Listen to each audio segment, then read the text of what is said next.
Jesus clearly didn't operate on the adage, sticks and stones may break my bones, but words can never hurt me, which obviously doesn't work in our world anyway, because words can hurt very deeply, can't they? We know this. We know how much words can hurt.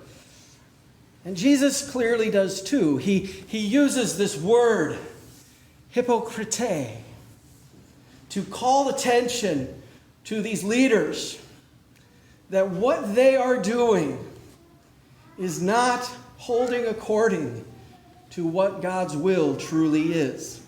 That the will of God is not that they uphold human tradition, but that the doctrines of the Lord are truly about the commandments giving life, not about the law becoming such a rule that you have to have all these traditions that you got to follow or else you're a failure.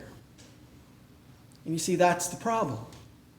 Is we get so caught up in human traditions. We get so caught up in human behavior being the center of our way to the will and our relationship with God, that if we don't live according to the right way, or if we don't live according to the right rule, then we think we, or more often they, whoever they are according to our doctrines, are failures. Or worse, hypocrites. We don't like that word hypocrite. We don't use it very often. People will use lots of different names against each other. I was thinking about this week. I remember when I was a bouncer at the bar. People would call each other all sorts of names. Hey, you jerk, how you doing? What you been up to? Even worse, women would walk up to each other and say, hey, and they'd call each other the B word. I never quite understood that one. That's your friend? I mean, people do this all the time. I've even thought about the fact that I've got two guys that I call brothers. And their term of endearment for me, for the longest time, was big girl. Hey, big girl. We do this to each other. We call each other names, and we accept it. But the one word in our culture that I've never heard used as a negative term of endearment is hypocrite. And why is this? Because we don't like the word hypocrite. We use the word hypocrite for those kind of people that we think are the worst. We will let people do lots of things, but if we catch them being hypocritical, that is horrible. And if we are called hypocrites, we hate it. Think about it. You're here in the church, and right now there are a ton of people out there who are going to call you hypocrites because you're here in the church. I mean, that's one of the reasons lots of people don't come to church, because the church is what? Full of hypocrites. And many of you have heard me say this, but I'll say it again. The church is not full of hypocrites. There's always room for one more. And that's the God's honest truth. Because if you understand what the word hypocrite actually means, you'd claim it, you'd name it, and you'd live it. Because originally this word hypocrite, before it was an insult, it was really a job description. It was these two combined Greek terms that ultimately meant to speak from underneath. Hypocrite meant that you spoke from underneath a mask. The hypocrites of the Greek times were these actors who, since they didn't have fancy outfits, since they didn't have fancy, latex masks or fancy latex or CGI, they had these masks that they spoke from underneath to show you their character. You see how this might have developed into what it means now? You showed your character from beneath the mask you wore. And so the people, these actors, became the hypocrites of their day. And it really is only recently that hypocrite got defined as being a person who says one thing but lives another way. And in all honesty, if you really think about it, we really are hypocrites. We are people who are claimed and named by God in our baptism. And we literally, through these water and this word, we put on Christ. We are what? We are Christians, right? We wear Christ as our identity. How many of you wear a cross quite often? How many of you tell people you're Christian? That's part of your identity. So that is part of who you are. You wear that as part of your identity. That is one of the masks you wear as part of your character. And so truly, folks, you are Christ hypocrites in the world.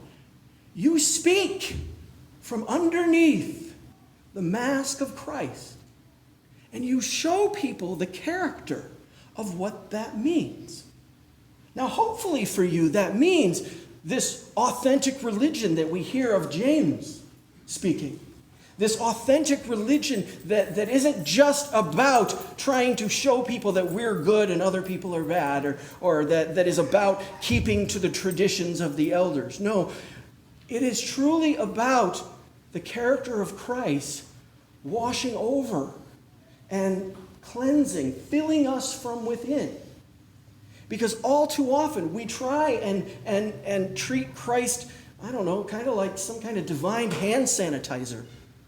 Like if we wash ourselves enough, if we dive into religion, if we read the Bible enough, if we memorize it, or if we go to church enough, somehow that'll fix us. Or maybe if this church doesn't do it, maybe another church will. But here's the thing. Through Christ, we are freed and empowered for an authentic faith that frees us to be authentically who we are. We don't have to come to God and fake it until we make it. We get to come and be exactly who we are, which means even our sinful self, struggling, hurting, hoping for something more, coming to God with our questions, coming to God with our anger, coming to God with our brokenness, coming to God with our breakdownness, and saying, I don't know what to do. Because there is nothing on the outside that can taint us within.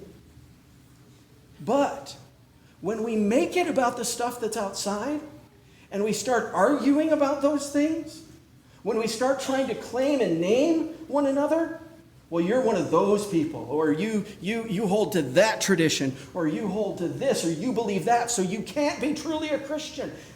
And we make our arguments and our churches about that. Well, then not only do the churches become about arguments, but that ceases all relationship. But we have a God that calls us to something beyond that. That calls us to look beyond identity and value, beyond always agreeing, and instead calls us to be together in and through Christ, hoping to be healed and brought together by Him, in Him, and through Him. You see, human practice, human definitions, human words, they can tear us down, they can shred us up, and ultimately they end up just tearing us apart and dividing us. But through water and the Word, through the bread and the cup, through this thing called community, God fills us up and shows us what it means to be truly human. Shows us what it means to be wholehearted, authentic, imperfect faith communities. And then He frees us to be the church, to be truly Christian, which means literally little Christ. We speak from underneath the mask of Christ and we become a Christ hypocrite. We wear that mask of Christ. But you see, it doesn't stop there. Because we're not pretending to be Christ. We're not faking that. Because what happens here at this altar is we are what we eat. He promises to awaken and feed us through faith and to make us what we eat, to make us the body of Christ.